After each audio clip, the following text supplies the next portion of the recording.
Assalamualaikum warahmatullahi wabarakatuh. Waalaikumsalam warahmatullahi wabarakatuh.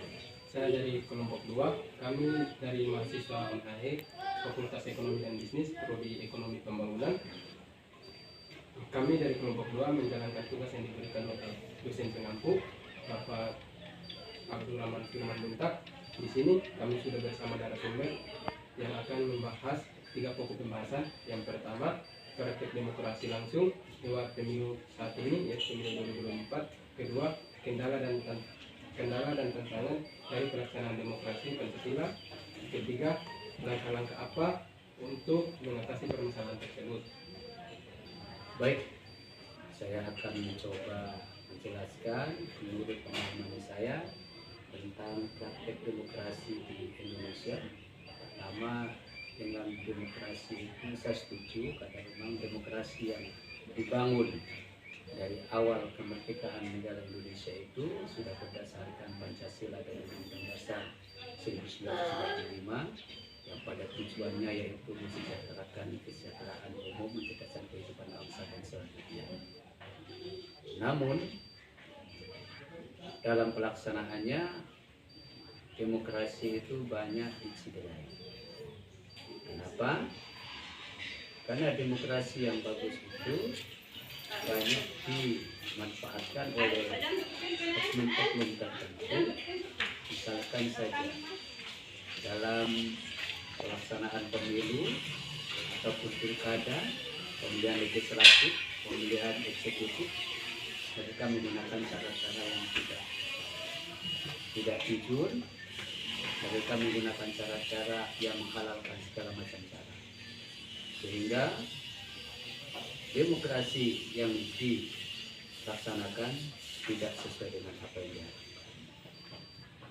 Kemudian mengenai bagaimana demokrasi pada tahun pemilihan tahun 2024 tentang pemilihan terbuka, saya masih sangat setuju. Karena dengan pemilihan demokrasi atau demokrasi terbuka, pilihan terbuka itu, kita bisa melihat secara langsung orang yang kita pilih. Ibaratkan tidak membeli kucing di dalam karung. Dia ada orangnya, kita lihat dari akhlaknya, kita lihat dari tingkah lakunya tiap hari, kemudian visi dan misinya, sehingga jelas. Tetapi kalau suatu saat misalnya ada demokrasi tertutup, maka saya agak pesimis. Kenapa? Saya pilih A, timbulnya si B. Misalnya. Kemudian yang kedua tadi tentang kendala. Ya, kendala di berdemokrasi di Indonesia, bahwa pertama, masyarakat harus sadar bahwa dengan demokrasi itu kita ini berpesta. Namanya pesta, kita harus senang-senang. Tapi bukan senang-senang yang kita dapatkan, tapi caci makian.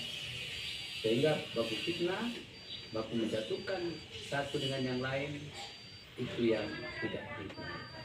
Sehingga bukan pesta yang menjadi senang-senang, huru-hara, tapi pesta yang membawa bencana. Kemudian bagaimana mengatasinya? Kami kalau sebagai selaku tokoh agama, bahwa masyarakat harus sadar bahwa demokrasi itu harus dijalankan secara baik.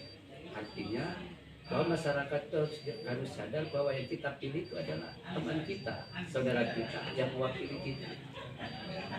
Dan apapun yang kita pilih, kita harus siap menang dan siap kalah. Kalaupun kita menang, kita syukur. Kalau kita kalah, kita terima. Kenapa? Karena amanah itu sudah ditetapkan. Misalnya, saya pilih si A, tapi apa yang terpilih adalah si B. Maka kita harus ikuti apa yang dilaksanakan program oleh si B. Karena apa? Karena orang yang terpilih tadi itu adalah kepanjangan daripada Tuhan. Mungkin itu saja dari saya. Assalamualaikum warahmatullahi wabarakatuh.